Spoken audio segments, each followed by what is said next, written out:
Okay. Right, well, thank you very much for inviting me here tonight. It is late in the afternoon, ladies and gentlemen. It was... I have talked at your branch many years ago. I can't even remember what I talked about, but it's always nice to come back to a branch again or a section. And as Mick alluded to there, I am genuinely delighted to be here. I'm actually genuinely delighted to be anywhere, given the fact that the first 3 people that came across me in Germany all started with the words, "We thought you was dead." So the fact that I am here talking to you tonight is a genuine pleasure for me. Tonight I'm going to talk about an incredible... The story of the BSA and Triumph triples is a strange story anyway. They were a bike that should never have existed. They were a bike that should never have been as successful on the racetracks as they were. And it's just a very strange story. But by far the strangest chapter of the story of the BSA Triumph triples is the 4-cylinder triples. And I'm well aware that that is an oxymoron. I'm well aware that there is no such thing as a 4-cylinder triple. There are 3-cylinder triples and there are 4-cylinder 4s. However, as I go through the talk, you'll probably begin to understand why calling them 4-cylinder triples is probably the best description you can apply. Now, there are 3. Oh, and the man that's just come in is a very special guest indeed, because this is Mr. George Pooley himself who built this bike. There are 3 of these motorcycles in existence, and it's at this stage when I'm giving these talks, and this is probably about the 14th or 15th time I've given this talk over the last 4 months. It's at this time when I hold my breath and hope that nobody stands up and say, "Excuse me, I know of a 4th." Because if somebody does at that stage, my entire story and talk just collapses into a heap of embarrassment. But given that nobody has, I can carry on. There are 3 of these 4-cylinder motorcycles in existence. There is the Quadrant, the original factory 4. There is the Rocket 4, and there is the Quadrant. Now, I know my accent probably sounds funny to you guys anyway, but I don't normally go around saying Quadrant and Quadrant. But for the purposes of this talk, I will emphasise the A in Quadrant and the E in Quadrant, just so you know which bike I'm talking about. And the first of these bikes, the first of these 4-cylinder triples, is the original factory Quadrant. And the story of the Quadrant starts in around June 1974. Doug Heel went to the Isle of Man and came back, and in his words was very impressed by the racing 4-cylinder Yamahas. Now, one can only assume, after all this time, that one of the things he was very impressed by was the fact that the Japanese had now mastered the art of designing a 4-cylinder engine that didn't stick out at the sides. Because when BSA Triumph were looking at a multi-cylinder engine, and remember, the world had been brought up at this stage on a diet of vertical twins, very slim engines, but when BSA Triumphs were looking at a multi-cylinder engine, one of the reasons they didn't go for a 4 is they were scared of the width, hence they ended up with the triple. Honda then bought out the 4, Kawasaki bought out the 4, but then by 1974 Yamaha had managed to narrow how wide a 4-cylinder bike needed to be. And Doug Heel come back from the Isle of Man with these thoughts in his mind. Now, around the same time, Dennis Poor had been appointed the saviour, or the potential saviour, of the British motorcycle industry. NVT had been formed, and the Meriden Co-op had gone off on its own merry way. And on one of the visits that Dennis Poor made to NVT Experimental, that was in Kids Green, commented to Doug Heel that, you know, Doug, what we could really do is we could really do is expanding our range of motorcycles. We've got the North Commando, we've got the Bonneville, we've got the Tiger, we've got the Trident. But what we really need is a 4. And as Dennis Poor walked out the door, Doug Heel got together a very small team comprising of Jack Shemmons, Alan Barrett and himself, and they set about trying to build a 4-cylinder engine. Now, this is how a Trident engine looks when it's split. I'm under a great deal of pressure now because George is here, sir. So, up until this time, the first 14 talks, I could have talked complete and utter bollocks, and no one would have known, whereas now George will know. And you know, I might add here as well that over the last few months I have become the world's leading expert on these 4-cylinder triples, but it's only because I know a little bit and everybody else knows jack shit. And in the land of the blind, the one-eyed man is king. But this is what a Trident looks like when it's all split apart. And as much as the vertically split crankcases had been the scourge of the British motorcycle industry up until this stage, because vertically split crankcases equals eventually oil leaks, if you are trying to add a cylinder, a vertically split crankcase design suddenly becomes your friend. Because if you imagine you start with your centre crankcase section like that, there, so you have your centre crankcase section. If you want to add another cylinder, and I'm going to use the phrase, all you have to do is, very often during this talk, all you have to do is applies to incredibly skilled engineers, not an ex-accountant with a black pincher like me who can strip a spark plug changing it. But all you have to do to add another cylinder is put 2 of these centre crankcases together and build up then normal Trident on your drive side, normal Trident on your timing side. Very easy to a skilled engineer to create a set of crankcases. The crankshaft then provides the next problem, because the triples were renowned for the strength of the crankshafts. And one of the reasons why the crankshaft was so strong is the crankshaft was forged in one plane, and then there was a big machine at BSA that basically gripped one end of the crankshaft and gripped the other end and twisted it 120 degrees that way and 120 degrees that way, and you end up having a 120 3-cylinder crank.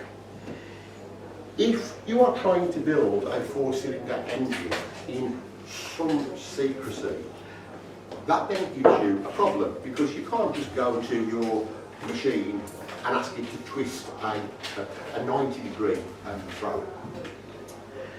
Fortunately for BSA Triumph,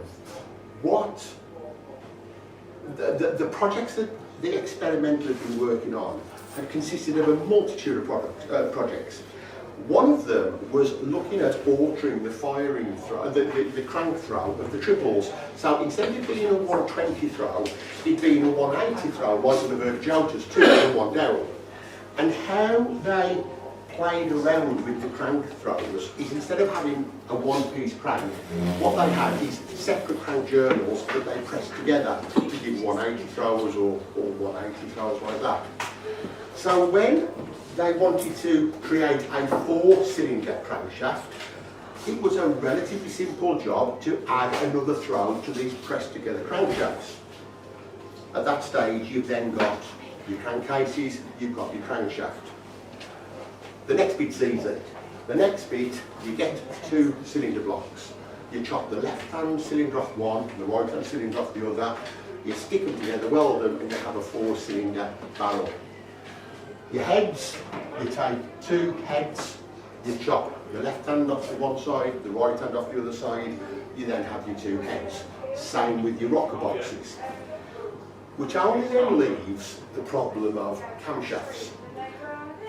And this is where Norman Hyde comes into the story, because Norman Hyde's father was a very skilled engineer, and Norman Hyde's father made up some 4-cylinder camshafts so that nobody in the factory knew that this 4-cylinder engine was being built. he actually made up 3 sets of these camshafts.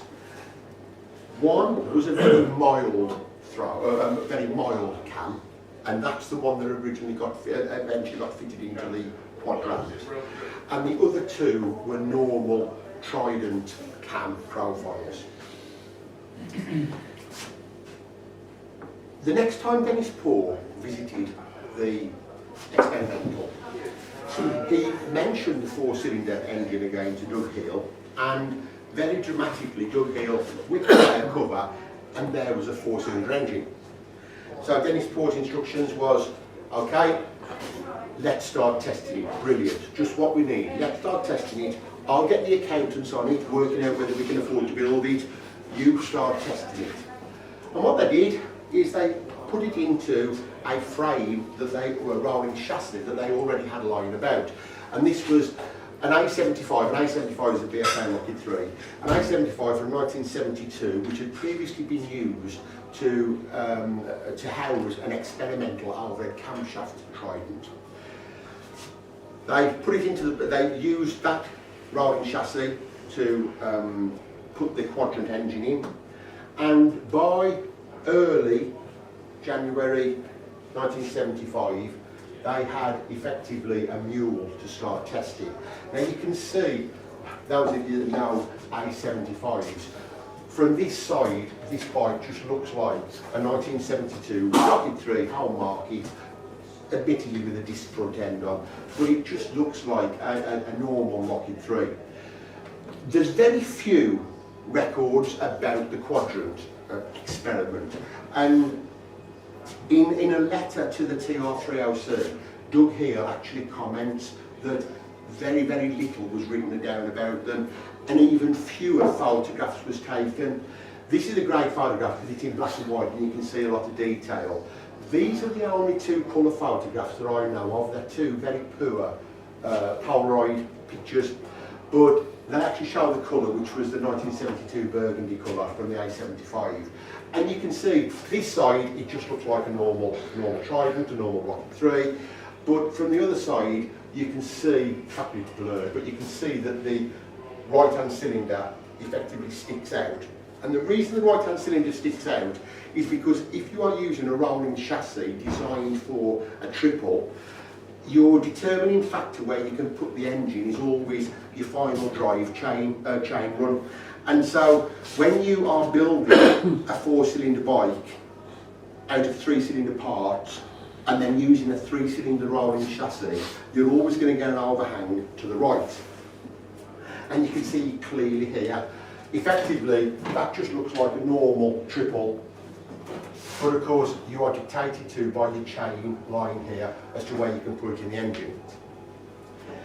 Testing began in early January 1975, and by about the 20th or the 21st of January 1975, Dennis Poole came back and said the accountant said we can't build it profitably, scrub the idea. So the idea was scrubbed. Now that didn't stop normal company processes taking place, one of which was the fact that on the 28th of January, Alan Barrett sent an internal memo to Brent Price, who was the company secretary, to say that the bike needs to be re-registered from a 750 to a 1000 cc4. These days, of course, that would be done by an email, but back then we had internal memos. An interesting aspect of this, of course, is the actual engine number, because this bike was built from anything they got lying about.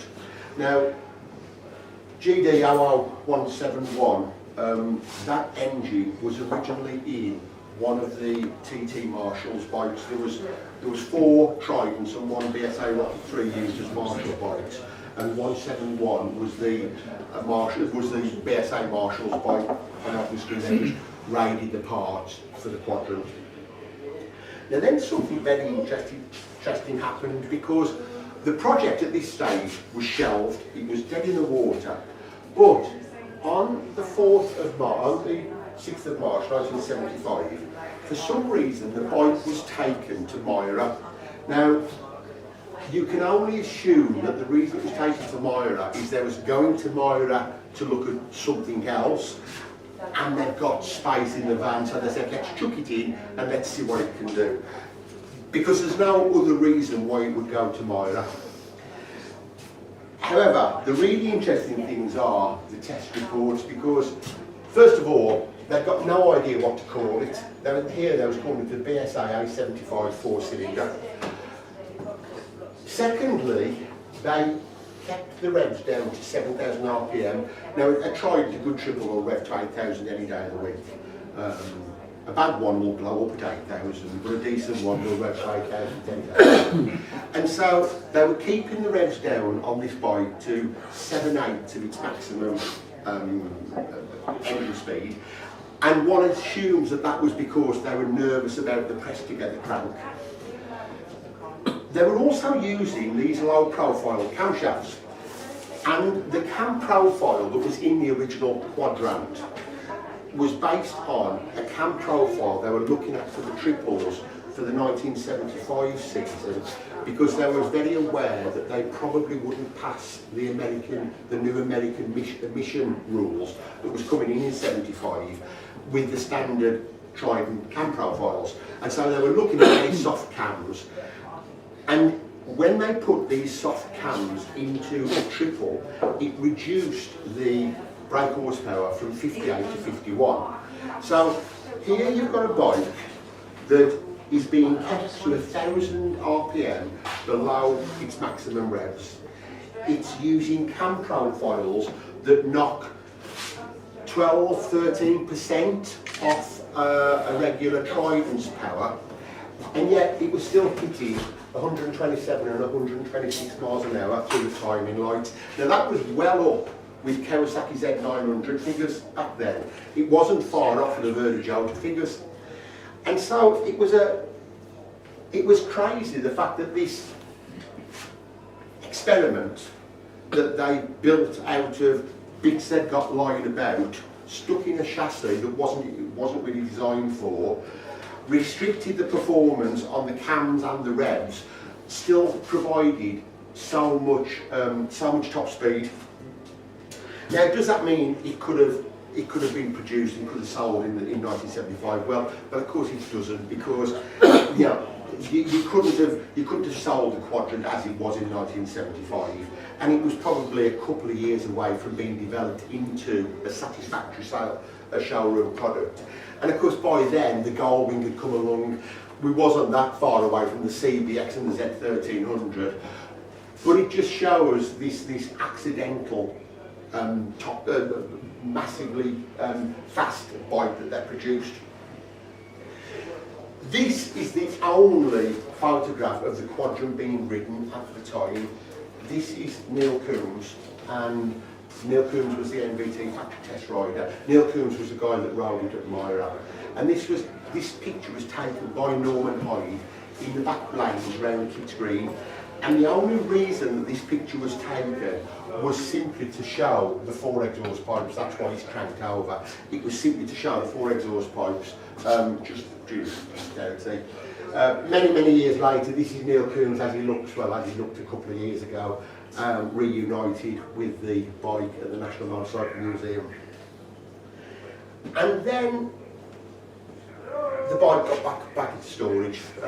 Various NVT companies were formed and crashed and formed and crashed, until eventually they sold off all the assets, the liquidator sold off all the assets, and Roy Richards bought the Quadrant for his fledgling National Motorcycle Museum.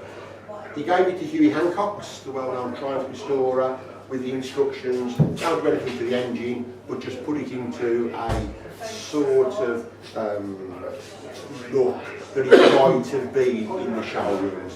And Hughie Hancock came up with this. Quite why it was badged as a Triumph when everything about the original factory Quadrant was rocket free is probably due to the fact that 78, 79, when this was being done, Triumph was still in existence, BSA had long since gone, and so you assume that's why it was badged up as a Triumph rather than the BSA. This is when he hawked it round on various fundraising shows leading up to the opening of the National Motorcycle Museum. And of course, this is, as we know, the Quadrant today. These are the factory, these are the museum's press photographs that they do.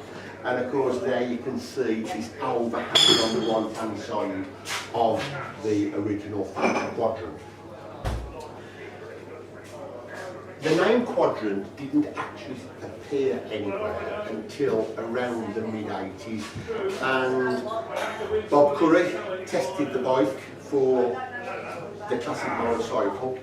Bob Curry had already ridden the bike at the time. He was the only journalist to actually ride the bike at the time, but he actually tested it for the classic motorcycle, and that appears to be the first time the word Quadrant appears to describe this bike. And for 15, 16 years, it was the only four-cylinder motorcycle, four-cylinder triple in existence. And then in the mid to late 90s, a guy called John Anderson was a former BSA employee, decided he was going to build his Rocket 4. And this is his Rocket 4. Now, the Rocket 4 follows exactly the same build process as the Quadrant, and of course it's based around a Rocket 3, just like the Quadrant is based around a Rocket 3. And so you can see it is effectively a Quadrant rebadged as a BSA. Again, you can see the overhang of the cylinder here because he's trying to force a four-cylinder engine into a three-cylinder frame. There you can see from the drive side, it just looks like a normal Rocket 3. And of course, this is one of the peculiar things about the Quadrant and the Rocket 3 and the Rocket 4, is that from the one side, it just looks like a normal bike. As I've been doing these talks, it's been really interesting because every now and again somebody will stand up and they'll give a bit of a snippet about the story that I didn't know. And I was down at the West Wilts VMCC early January, and at the end of the talk, when we were doing a question and answer session, this guy stood up and he said, my friend was one of the factory workers at NVT that just had to put some miles on the original factory Quadrant before they tested it properly. And he said he went out one morning on it and called into a pub for lunch, and when he come out, the Quadrant had gone, it had been nicked. And he was trying to figure out what on earth he was going to say to the factory, you know, this prototype bike's been nicked. He went round the corner and there it was, leaning up against the wall, and one assumes that whoever stole it from this side, thinking it was just a triple, got on it, suddenly realised there was an extra cylinder, and realised that he hadn't got anything he could do with, and just propped up against the wall and went off. But this is the thing about the first two bikes, from the one side they just look like a BSA Rocket 3, but of course the Rocket 4 has this overhang just like the Quadrant. Again, you break out that cylinder, you just have a normal A75, and you can see more clearly here, it's just a normal A75, but you are always, if you are using a rolling chassis design for the 3, you're always limited by the drive chain going to the back wheel. The other thing, of course, if you have a sticky out bit on the right hand side, is your gear lever that normally points forward has to be reversed. So both the Quadrant and the Rocket 4 end up with a 1 up and 4 down as opposed to a 1 down and 4 up, like on a normal Trident. This picture is just to show you exactly the same as the original factory Quadrant. You have your 2 rocker boxes at the front and your 2 rocker boxes at the back. Each rocker box looking after 2 cylinders. Now, the Rocket 4 is a peculiar beastie because I've been around triples a long time and I've never heard the Rocket 4 run. I've never spoken to anybody that's heard the Rocket 4 run, but I have spoken to people who have spoken to people that have heard the Rocket 4 run. However, there is a real possibility that the Rocket 4 no longer exists because it was actually owned by John Anderson and another guy, and when John died, it became the subject of a very acrimonious argument who owned the Rocket 4, and I have been told that it has now been broken up and split. Whether that's true or whether it's not true, I don't know. What I do know though is this bike hasn't been seen in public since 2016 was the last time it was seen in public. So there is every possibility that this bike no longer exists. However, it did exist at one stage. The other thing about this bike is very little is known about the internal engine construction. The external engine construction has to follow just the normal process that the original bike, the original Quadrant followed. But it is believed that the crankshaft on the Rocket 4 was a modified car crankshaft, presumably something like out of an Austin 1000, something like that. That's how I believe the crankshaft was on the Rocket 4. Which brings us to the Quadrant. Now, the Quadrant was built by an extremely talented engineer, Mr. George Pooley, and it was the culmination of several false starts, but it actually appeared in the flesh in the early 2000s. This was the bike in its first incarnation. In every respect, the basics of the build of the engine are identical to the Quadrant and the Rocket 4. You stick in an extra centre crankcase section, you create a crankshaft, you put two-thirds of a cylinder block together, you put two-thirds of the cylinder head together, you put 4 rocker boxes together. But George wanted to do something slightly different. George wanted to build a motorcycle that actually looked like a motorcycle. Of course, George had this problem that the previous 2 builders had. How the hell do you build a 4-cylinder crankshaft? And of course, how George dealt with it is he bought an almighty big piece of metal and turned it down on a lathe until he got a 4-cylinder crankshaft. The rest of the engine was exactly the same as, apart from the fact it's left-hand gear change, but was exactly the same as the Quadrant and the Rocket 4. You put the two cylinders crankcase sections together. There's another part of the build. There's your empty crankcases. There's a nice shiny crankshaft and your empty crankcases waiting the crankshaft. And there's a crankshaft in the nice empty crankcases. And then this is where George went off on a tangent, because the previous 2 4-cylinder bikes, when they got to this stage, looked for a rolling chassis to plonk this engine in, and they both went for a triple rolling chassis, which creates this anomaly where your engine has to be offset.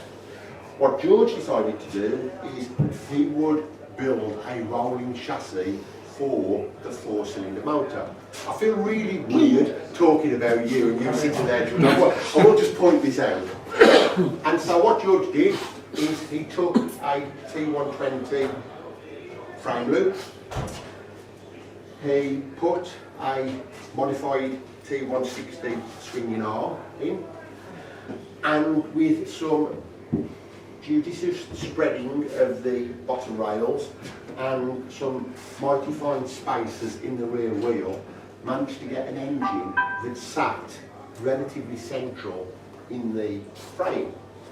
And of course what this means is that when you look at the front of George engine, you see a nice balanced 4-cylinder engine, exactly like you'd expect to see a 4-cylinder engine, as opposed to the factory Quadrant and the Rocket 4. And you can see just how much neater George's bike looks because the engine is centrally placed in the frame.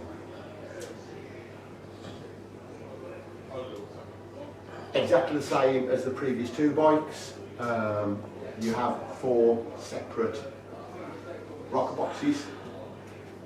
I took that picture because I've just been out on the bike in the rain and that Pooley was arcing terribly from that joint there, but it gave me an opportunity to take a picture of the rocker boxes so you can see the rocker boxes clearly. You'll obviously be able to have a good look at that afterwards. This is the rocker boxes from the other side, and you can see effectively there's your two rocker boxes at the inlet, two rocker boxes at the exhaust. And of course the name Quadrant. Well, if you look in the Oxford English Dictionary, there is no such word as quadrant. There is quadrant, but there is no such word as quadrant. And clearly quadrant is a play on the word trident. And it's quite a nice word as well. The interesting thing, you know, when I say something's interesting, it's interesting to a rat like me, it probably bores the pants off you. But one of the interesting things I find about this word quadrant is it's not the first time a word has been made up to cope with a weird part of the triple story. And a previous time when it happened was when the racing threes, when the works triples first came out. And the works triples, they were the first race bikes to have what we now know as 3-into-1s. You know, we call them 3-into-1s, we call them 4-into-1s. But when the works triples were launched onto the public in 1970, nobody had ever seen these sort of exhaust systems on bikes. And so the press didn't know what to call them. Now, the press were aware that the sidecar guys back in the 60s very often put two exhausts into one, and they call them a Siamese system. So for the first 6 months of the racing triples lives, the press referred to 3-into-1s as Triamese because that was the only thing they could think. And of course, again, it doesn't exist, but it's a typical anomaly of the triple story, and it creates all of these problems for the press. And then this is where I come into this story, because last year at Beazle, I offered a cup of tea out of George's glass. And we're standing by the Quadrant. And to cut a long story short, we start asking ourselves, well, what actually is it? Is it a motorcycle, or is it an engineering folly? Is it just a, well, let's see if we can build it, rather than let's see if we can build a four-cylinder motorcycle? And George, to his everlasting regret probably, said to me, well, take it and tell me what it is, tell me whether it is just a folly or whether I've built a working motorcycle. Because up until that moment, this bike had never ever covered much more than 80 miles in any one go. And so I thought about what I could do with it and how I could try to figure out what it was. And I thought, well, I could just ride it round the block. I could ride it many times around the block. That's not going to prove anything. Or I could perhaps take it on a long distance ride. What's the long distance ride could I do? Well, I know, everybody knows where John O'Groats is, everybody knows where Land's End is. Why don't I ride it? John goes to Land's End. And then of course, well, do I do it over a multitude of days? What's that going to prove? You can walk from John O'Groats to Land's End if you have enough time. And a few years ago, we rode an NBT easy ride over 5 days from one end to the other. So the project was, let's just do an end-to-end. John O'Groats to Land's End. So I picked the bike up off George, and we kind of set ourselves some rules here. And, you know, we didn't need to set ourselves rules, but the rules were, or the initial rules were, I'll just pick it up from you, George, and let's see what happens. So I picked it up from George, put it in the back of the van, found 2 people who was willing to meet me at John O'Groats, and then one ride down with me, one drive my van, and set up for John O'Groats. I got up there, this was last August time, stopped at the Seaview Hotel. Anybody that knows John O'Groats will know the Seaview Hotel is where you tend to stop up there. While I was waiting for my 2 companions, I jumped on the bike, I rode it down to the signpost for the obligatory picture. This was kind of the first time I'd really ridden the bike. I'd ridden it a few, 10 years earlier I guess, for a couple of miles around Caswell, but this was the first time I'd ever ridden a bike on the road. Bike went fine for a mile, absolutely brilliant. Took the picture, thought I better just get some miles under my belt just so I can get a feel of it before I set out for Land's End the next day. And so I jumped back on the bike. Thurso is about 30 miles across the top of Scotland, heading for Thurso, and for 10 miles it was a beautiful test drive. And then I looked down at my feet and there was oil everywhere, absolutely everywhere. We got back to the Seaview Hotel, and despite my best efforts, it clearly wasn't going to be something we could fix on the side of the road. Basically, the gaskets had just gone on the rocker boxes, and it was chucking out oil left, right, and centre. I'd actually arranged to meet the people down at the National Motorcycle Museum the following day on my ride down, and I thought, well, there's no point in cancelling that. So I got up really early in the morning, I drove back home, unloaded the bike, and it was fine to ride it 30 miles down to the National Motorcycle Museum. And we arrived there, and the National Motorcycle Museum were kind enough to let us have the original Quadrant outside. Took loads of photographs, and I think this is a really interesting photograph because here you have like effectively a dressed up factory hack that was an engine shoved into a frame that was never designed, whereas George had built a motorcycle that was where the engine and the frame were made for one another, and it kind of shows when you look at the two bikes side by side. Here's a clear picture of them. The Quadrant looks so much more like a motorcycle than the Quadrant. Normally, at this point in time, I say, that's George Pooley, but of course you already know what George Pooley looks like, he's walking. But that's me explaining a few things to him about the leads. And we then decided, okay, we need plan B. So plan B was, I was going to keep the bike for a few weeks. I was just going to familiarise myself with it. I could cope with the leaks, that was no problem. And then I was going down to, I don't know, somewhere on the Trident, Slovenia or Slovakia, something like that. And so the plan was, I'd ride it for a couple of weeks, I'd then take it up to George, George would fix the leaks, and then by the time I come back from Slovakia, he'd be ready to attempt the run again. So for the next couple of 3 weeks, I rode it a lot. I used to get up in the morning, I do probably 100 miles a day on it. Put me gallon of petrol there because at this stage nobody knew how many miles it did per gallon. George has owned this bike for 20 years and he got no idea of the fuel consumption. I used to put my sandwiches and my notepads in there, and then off I'd go riding around. I went down to the Trident factory, the business centre. Nobody turned an eye at this bike. And of course, that is this bike's both biggest compliment and its biggest criticism, because it just doesn't look special. It just looks like a motorcycle. Now, I don't know whether that's a compliment, I don't know whether it's a criticism. Maybe if you're trying to build a special, it's a criticism. If you're trying to build a motorbike, it's a compliment.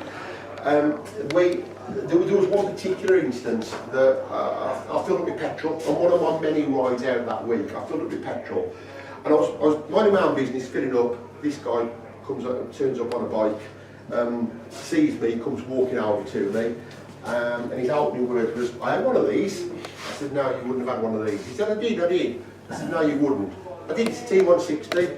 "No, it's not." "It is, it's a T160. And this guy's arguing with me that this bike's a T160, and I'm saying, "No, it's not." And it wasn't until I said, "Count the carburettors," that he actually realised that it wasn't a T160. I was at the Northumbrian VMCC doing a talk on this a few weeks ago, and this one guy came up to me at the end of the talk and said, "You know, I've seen this bike at Stafford so many times outside with the race bikes, with the racing triples." He says, "And I walked past it thinking, why is it a T160 parked amongst all this exotica?" And he said, "It's only when you've pointed out it's not a T160 that I realise it's not a T160. And as I say, that is its biggest criticism if you're building a special, or its biggest compliment if you're building a motorcycle. This is just, I live on Cannock Chase, and there's a place called the German Cemetery, and this was just an opportunity to take another picture. it was mainly because I was trying a multitude of seats on it just to see which was the most comfortable seat, and this was a single seat I got off a Cardinal, and I tried that for a day, but it wasn't any more comfortable than a standard seat. This, of course, is in Meriden. I understand that the last session of Parliament, they've now passed a law that if you are in Meriden on a Trident and you don't have your photograph taken by the memorial, it carries a mandatory 20 weeks in jail. So I've taken so many pictures of so many Triumphs next to that. And this is a really interesting picture because one day a guy called Scott Ingram from the TR3LC came round, and George had said to me, you can let people who you trust have a ride of the bike. And so we went out riding, and halfway around the ride we swapped bikes, so Scott could ride the Quadrant. But this one kind of changed. We just took a picture of the two bikes, and you can see how, at first glance, until you start counting exhaust pipes and carburettors, it's just a Trident at first glance. When you ride this bike, it's a very interesting bike to ride. It's because if you are familiar with Tridents, it feels so much like a Trident until it doesn't feel like a Trident. And again, it sounds so much like a Trident until it doesn't sound like a Trident. And so if we were to start it up now, everybody would say, oh, that sounds just like a Trident.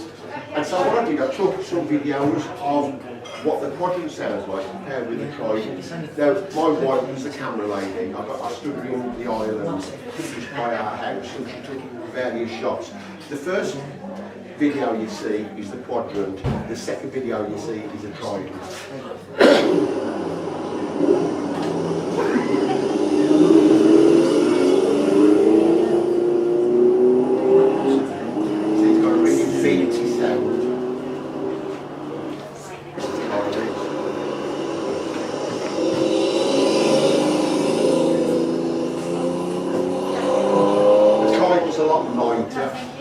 Some of you might have seen there was a big article on this in Real Classic a few weeks ago, a couple of months ago, and Frank Westworth, when he rode it, his comment was, you're very aware that there's something very meaty spinning around in the crankcases. Here's a Quadrant again.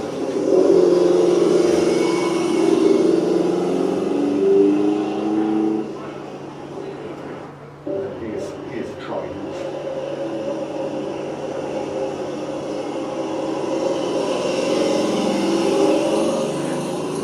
And it isn't just the exhaust, no, the actual engine sounds much heavier with the Quadrant.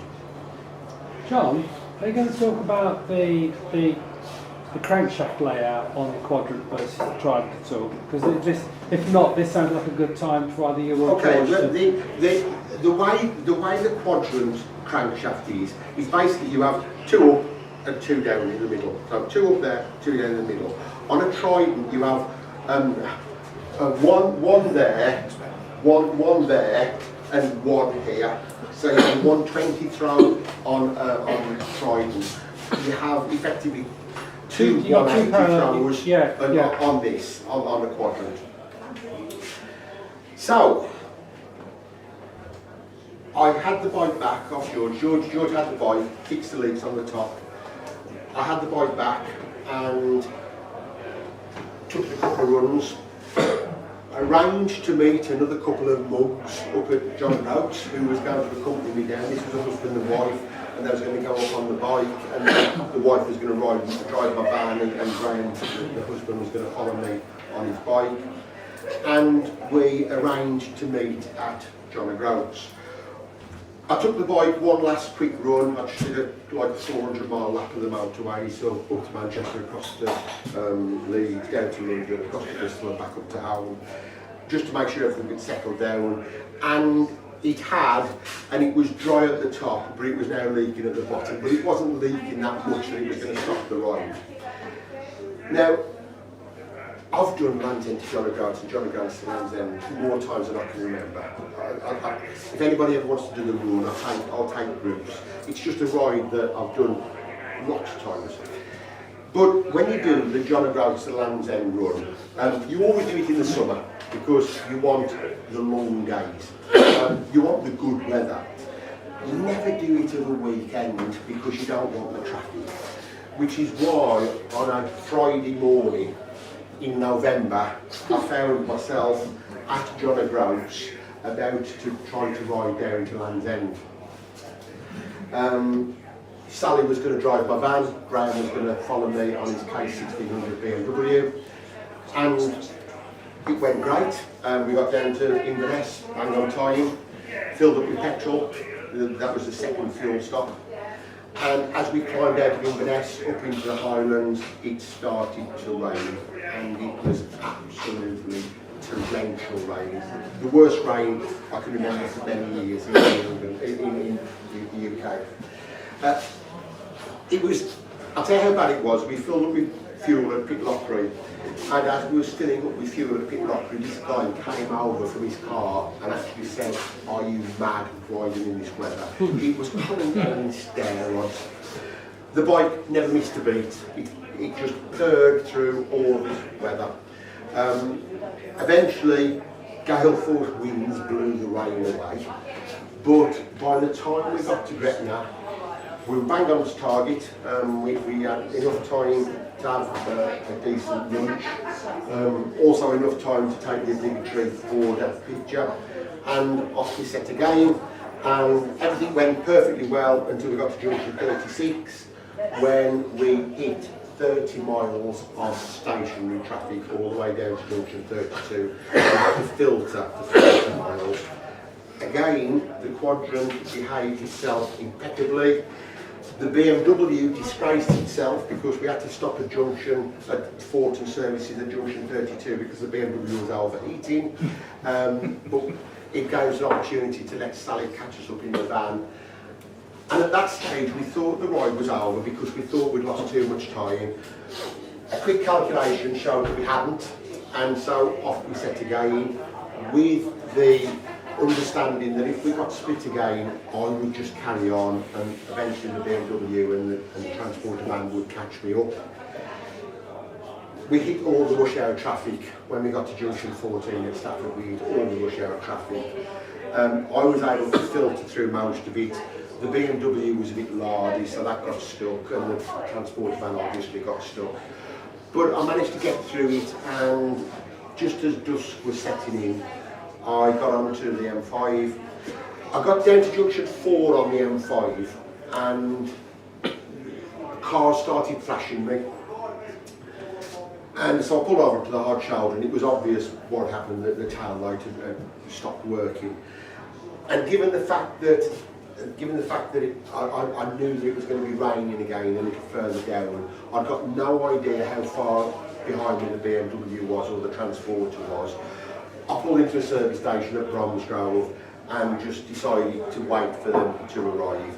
And we'd done about 650 miles at this stage, and I was mightily pissed off that we hadn't done the ride, done what we set out to do. But actually, we had done what we set out to do, because actually what we were trying to figure out is this an engineering folly or is it a motorcycle? And you can't do 650 miles in 150 miles of torrential rain, 30 miles of filtering on the M6, and 650 miles in 15 hours on an engineering folly. You can only do that on a motorcycle. And so we had set out to prove that what George had built was a motorcycle. It wasn't an engineering folly. It was a motorcycle that consumed a lot of oil, didn't really consume it, it lost it rather than consumed it. We think, figured out why it's leaking just simply through a lack of pressure relief on the right-hand crankcases. Going a bit off the subject of the ride here, the way the engine ends up is you have effectively 2/3 of a Trident engine on the drive side and 2/3 of a Trident engine on the timing side, but it only scavenges from the drive side.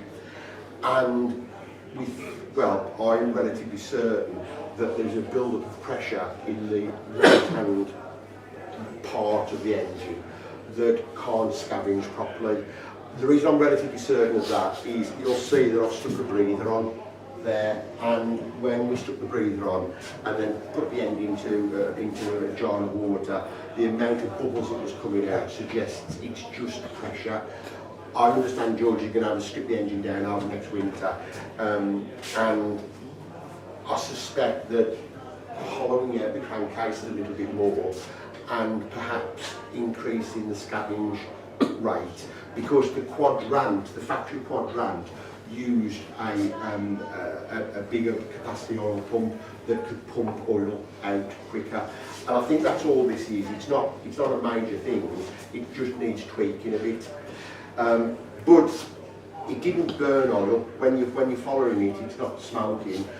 It does between 36 and 42 to the gallon, depending on how you ride it, which is actually just normal Trident fuel consumption.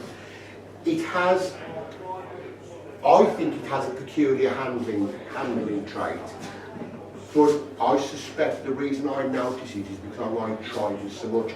And this handling trait is when you're sitting on this bike, it feels so Trident-like. You have to remember that you're not riding a Trident.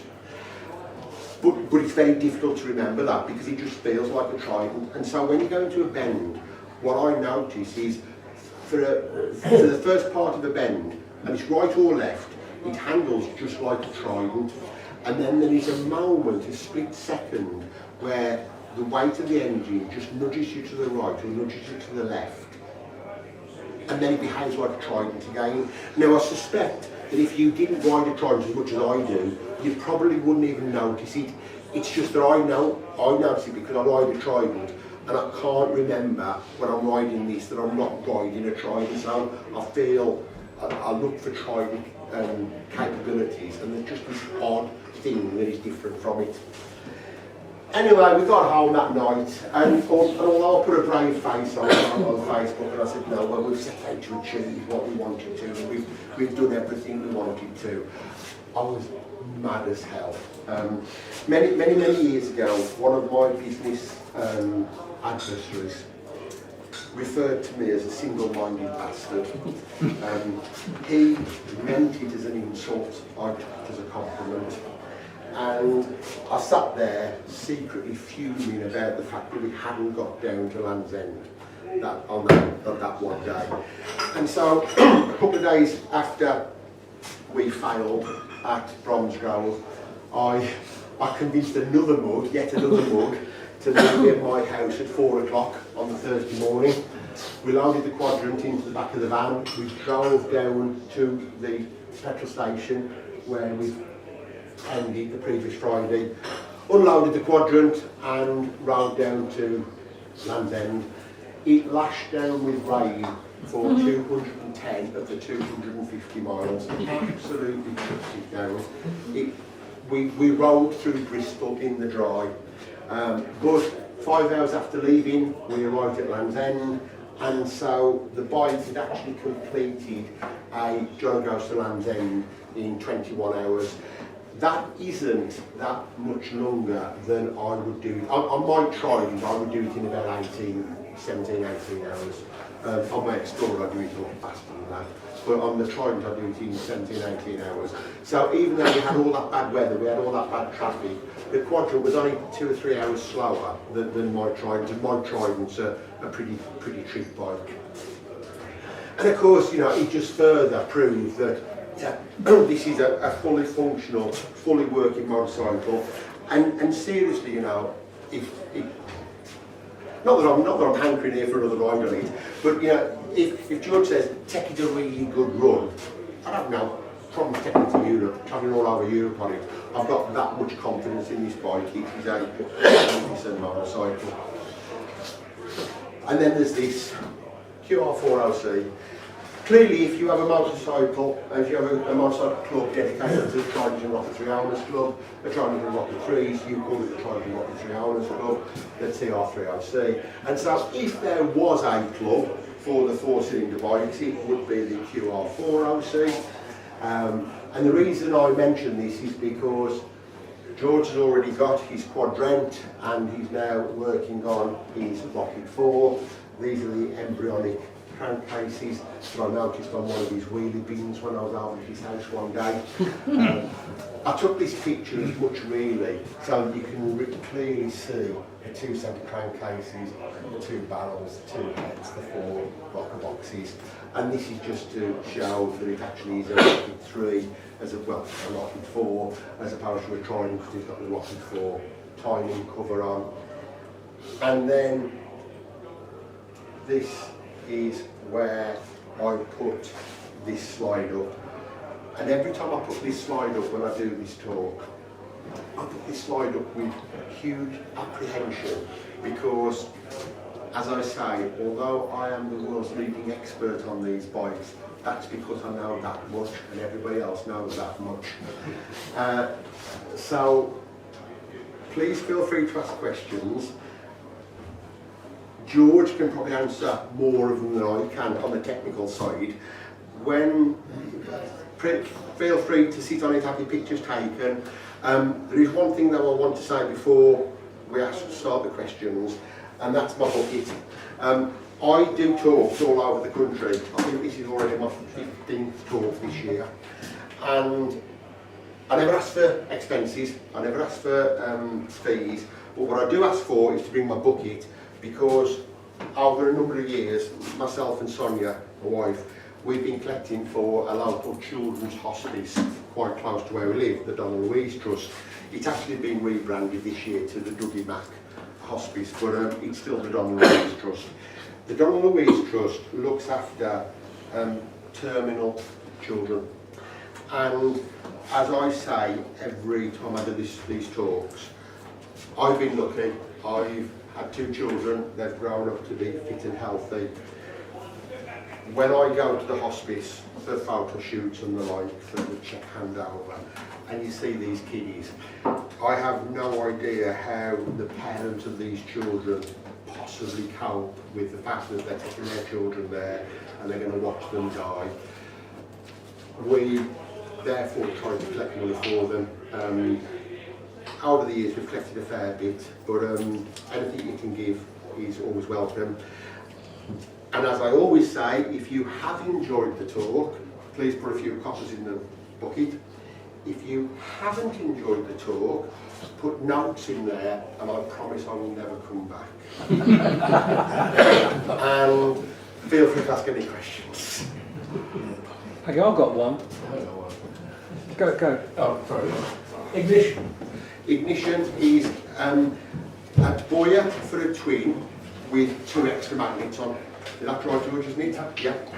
Is that double-ended coil or 4 coils? There's 2 twin lead coils. Double-ended. Yeah. Is that what they are? Yeah. And you made that up yourself, George? My brother. Made it the what? The ignition. You Oh, me and my brother, well, at one time when it was silver, when I first did it, we had a lot of trouble with the ignition light. And you know of Tri-Spark, don't you? Yeah. Anyway, it was that bad because you could rev it as much as you wanted it on the drive light, but you go on the road, it'd break down under power. It was just banging all sorts. And we had a lot of trouble with it. And we even tried, I had an old crankcase, timing cover, I welded a housing on it and drove the boiler off the crankshaft. See if that'd make any difference. No, it didn't make any difference. But I went round Cadwell Park when Tri-Spark was there. What's his name? Steve Kelly. Yeah. And he says, well, I'll do you one light. I mean, I went around the track all the time, it was missing at certain points and things, and all right. In the meantime, me and my brother eventually got to this, how it is now. But he says, well, I'll make you one up, and I thought, yeah, how much is that going to cost? And I had a Tri-Spark on my hurricane when I went to Duxford with, I can't remember his name now. So I went to Duxford, got back, and we were going to the Triumph Owners Club at Callum in Newark, and it wouldn't start. We'd only been on it, we both had them fitted at Cadwell.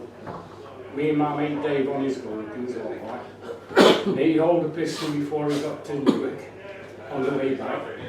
Anyway, and that one packed in, but who was in right down south? No, I'm trying to think who was fitting them in Cadwell. But anyway, I got me 55 quid back, I sold it straight away and went back on boil, like, and never had no trouble. But, so I just stuck with boy. We've done the end stuff with boys, split them up. In fact, well, I'll not go too much. Not go too much. But anyway, do you want us to have a quick half an hour here? Well, I bore you if I tell you how this started. No, go for it. I'll face it. I'm getting eight. But what happened was, when I first got the idea for the Quadrant, I got a twin engine Bonneville, 1500 side by side. And I had a ride up the street on that one where I live up in a cul-de-sac on the hill. And I thought, wow, power in this. I thought, I wonder what the factory Quadrant would be like. So I started doing it then. This is 1990, we got the 1500 body running. And it was about 91 where I started looking to have crankshafts made. Because I was going to do a rocket 4 with a Quadrant. So I went to Staveley near Sheffield and had a wooden pattern made. That cost £550. I then had 2 crankshafts cast. That was another £100 each for the cranks. It just looked like a crankshaft, but they just wanted machining off like that. So I managed to find somebody who would turn the crankshaft. I searched all over the place, gun places, and right, and I got up Trevitt Workshop, and he says, right, we'll do it. So he turned them, don't forget there was 2, and then he rung me one day, and he says, I need some money up front. So I paid him £1,700. It should have been £2,000, but New Gork Jumble was on the next day. This was on Saturday. And I said I could do it for £100. I did. Anyway, I paid him £1,700. On the Monday or so, he rung me up again. He says, I've hit a problem. I'm drilling the oil waste, and the drills are running off. Oh, right. So I went over, and we sent the crankshafts through Staveley castings to Sheffield, and we got x-rayed and they were full of holes, so scrap. So I had spent £2,500 nearly, and I had nothing to show for it. And £2,500 in 91, 92 was an awful lot of money. But anyway, we're still married after 43 years. but I got the monk on for about 10 years, till about 2002 or somewhere around there. And I thought, hang on, let me give you some really well, I'll look into this again. So I then went to Staveley Castings again, but I modified the wooden pattern. And I said, will you give it one more try? He says, all right, I'll get the best casters on it. But it didn't make the difference. First, they did an alloy one to test the alterations I'd made on it. So I bought that crankshaft back. They did it in alloy for 50 quid, and it's still in the garage now. Like. Anyway, and they did a steel one and had an x-ray, and it's still full of holes, and I thought, all right. So I rung a firm up at Sheffield, and I says, do you do billet in EN16B? He says, yes. So they delivered it to Metal Box where I work. We made Quality Street tins and Celebration tins and all sorts. I was a die setter there after. I was a fitter at the pit for 20 years. And then went to there. So delivered to the security box, and 2 of us managed to lift it into the lathe. And I set it up. But I was a very good worker. I did a lot of home jobs. Right, so I covered myself with getting good production out. So the management were all right with me, like, and anyway, I knew the gaffer was going on holiday, so I got it in the lathe and I started turning it. And that's where I did it, the whole crank. And then I chickened out of drilling the holes and putting the splines on because I'd never used a dividing head on anything like. I was a fitter, not a tool maker, don't forget. You know, just going on a lathe or miller. I did it all in tech, surface grinders and things like. But anyway, I had that done and it cost me 300 quid. Nottingham, yeah, gags. You heard of gags? Tags. Tags or gags, I can't remember that. Just But gags. it was opposite there. They did the splines and they did the holes, right. So that was it. And in the meantime, don't forget, on that photos on the bench, there was 2 sets of crankcases, the Rocket 4 and the Quadrant. And anyway, so I built it up, sawed the pots off as you do, welded the crank, and it was all standard stuff where I had on the shelves, but they're not all good Trident stuff, you know, the barrel blown off on one side or stuff like that I used, and they were just standard barrels, but they're in tolerance, and that's still what's on there. Because the engine has never actually been to pieces except for when I dropped it at Cadwell and all the oil went through the clutch housing onto the clutch.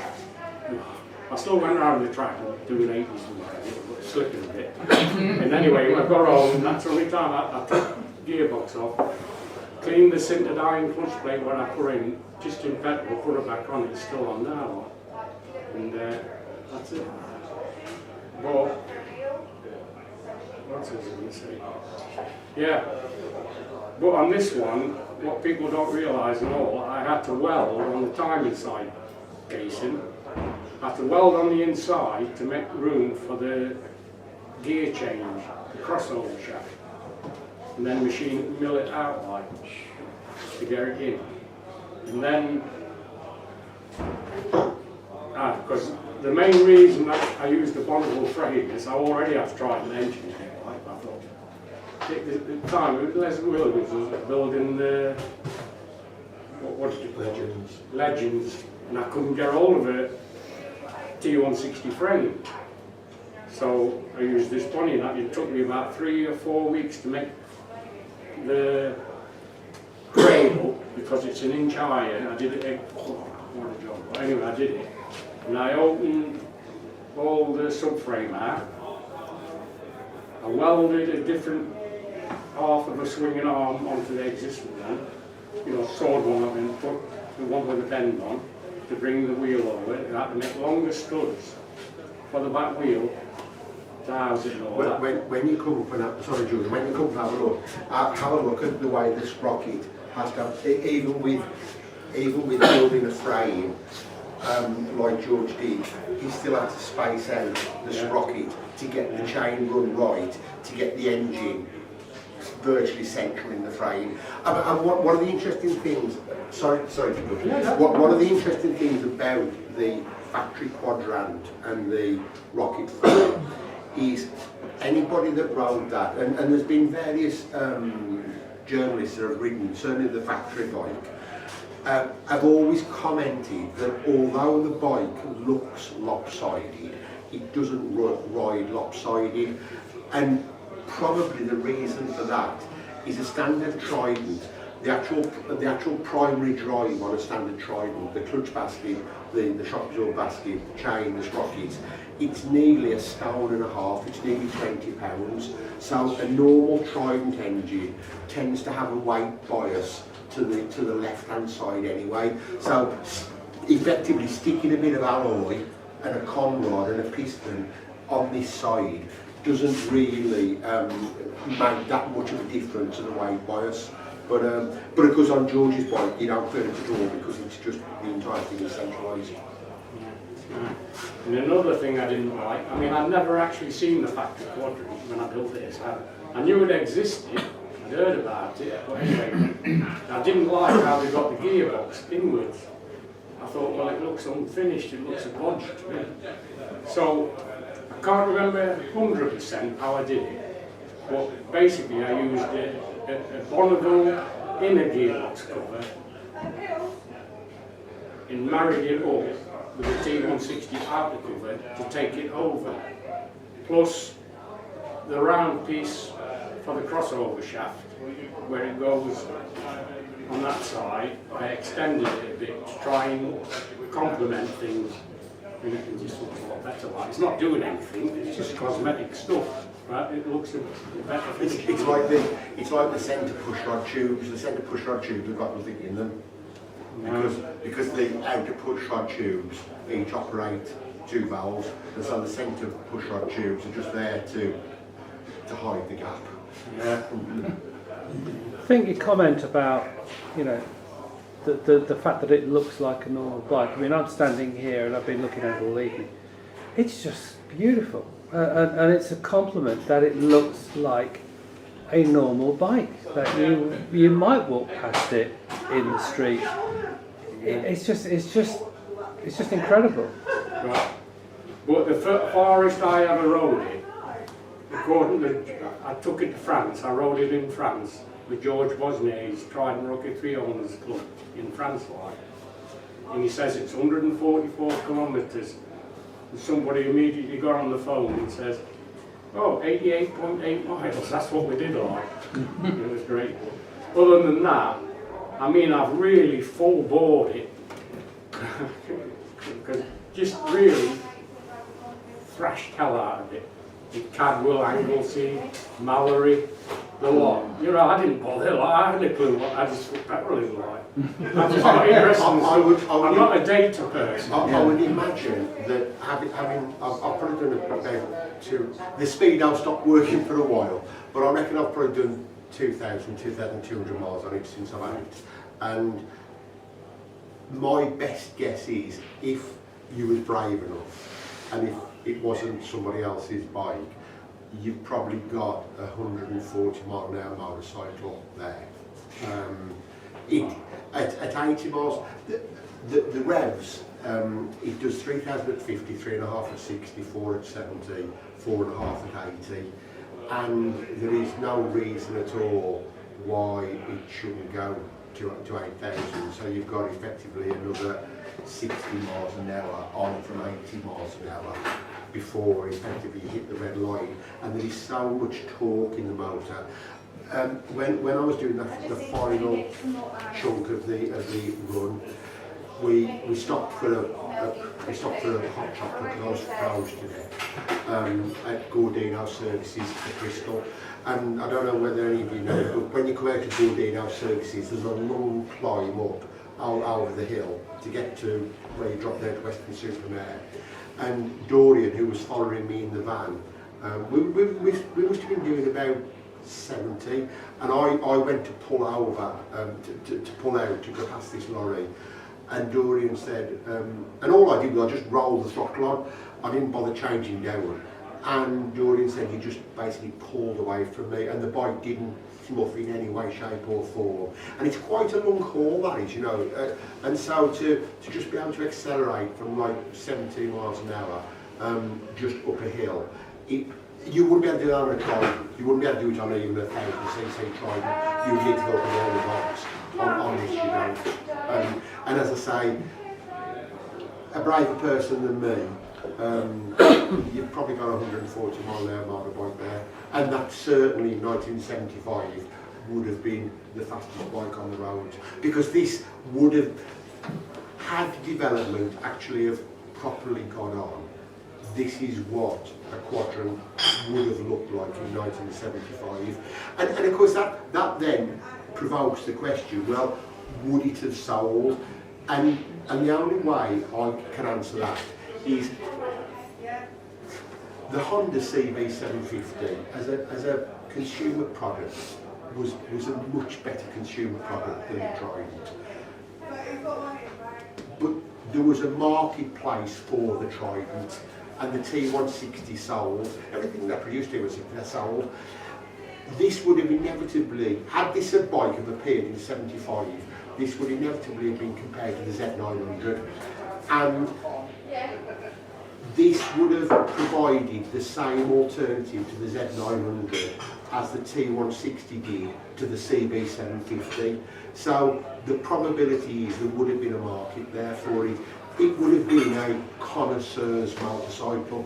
The same people that bought Ducatis and Motor Guzzes with shit electrics in 1975 would have probably been in the market for this.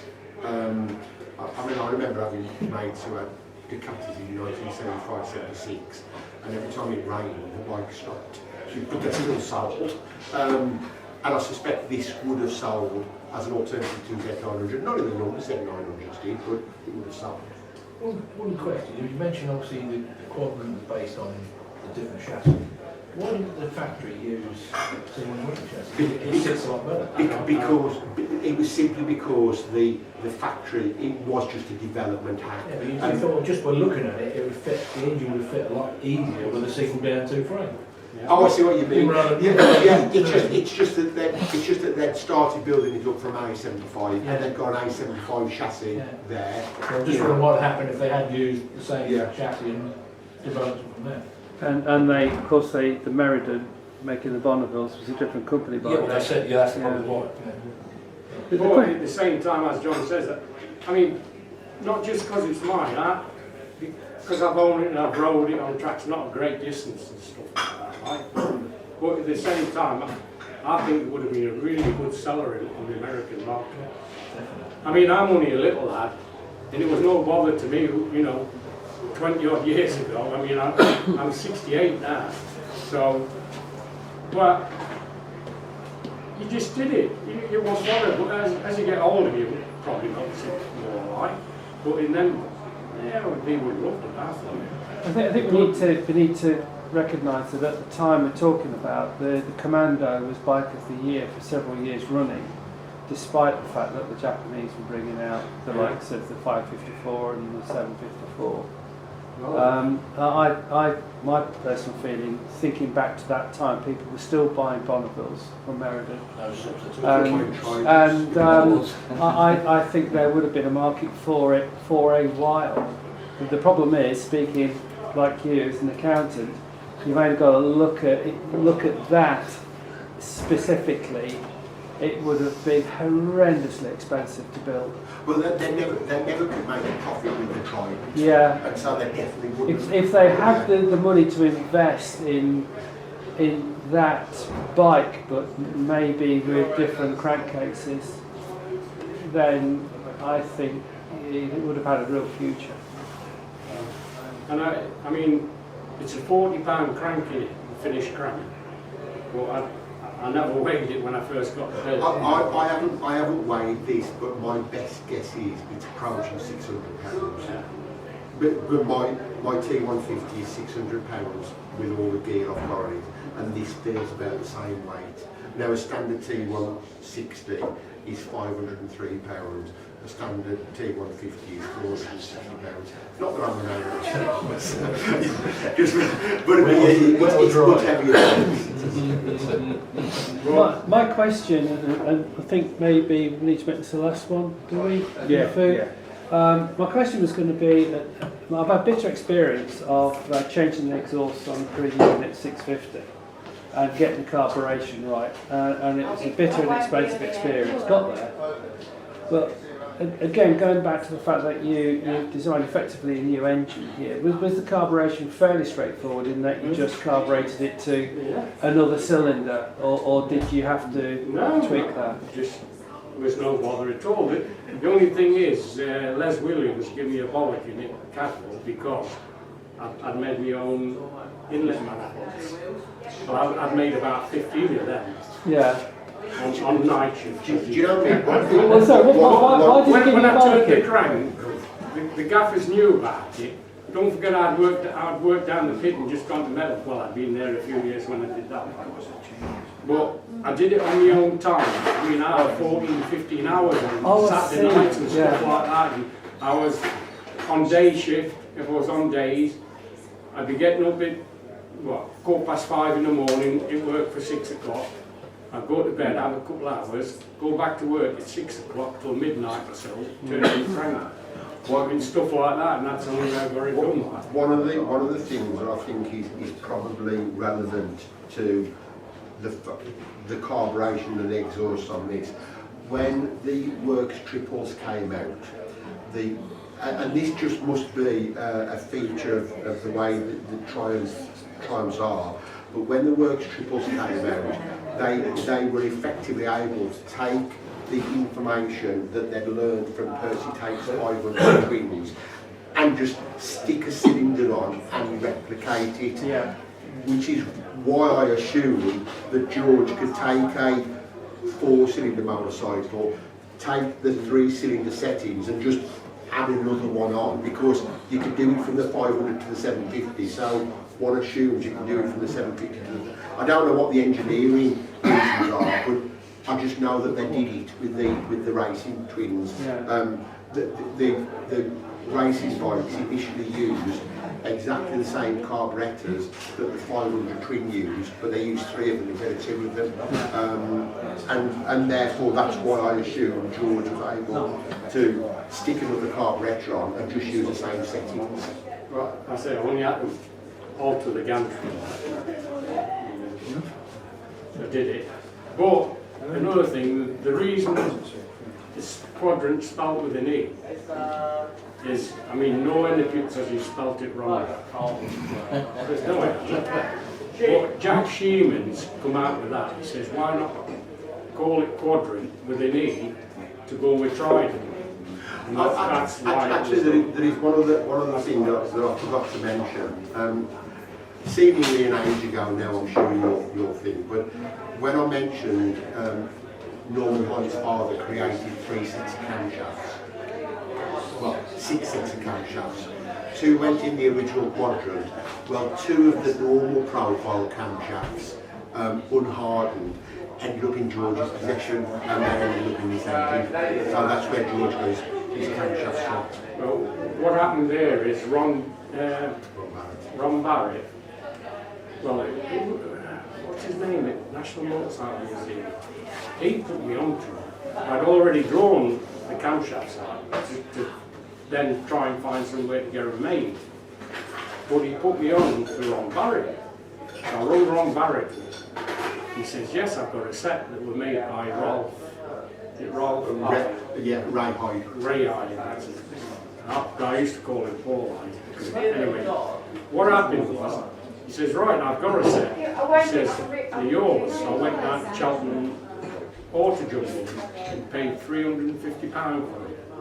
He says they're ready to go in, but they weren't, because they didn't have a drive, you know, a quarter UNF threads in, or a drive for the rev guide.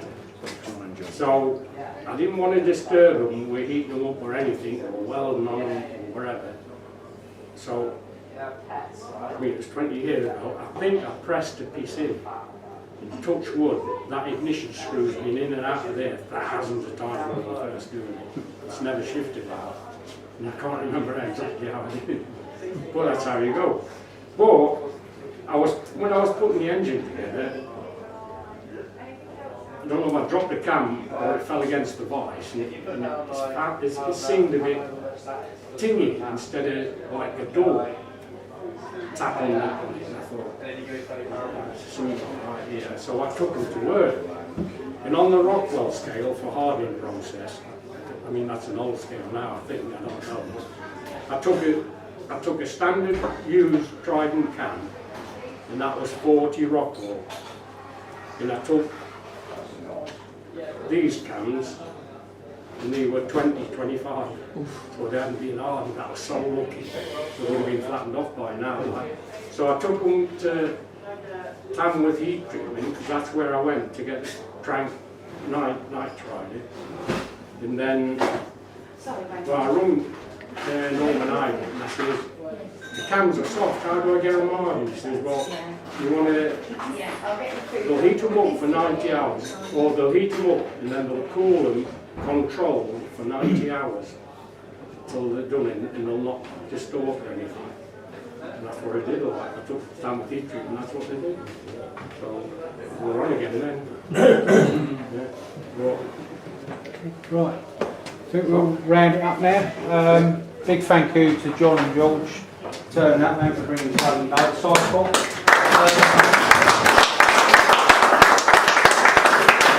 Big deep, please. for a lovely charity as well. Which would be much appreciated. There'll be sandwiches at the bar for anyone that wants to help themselves.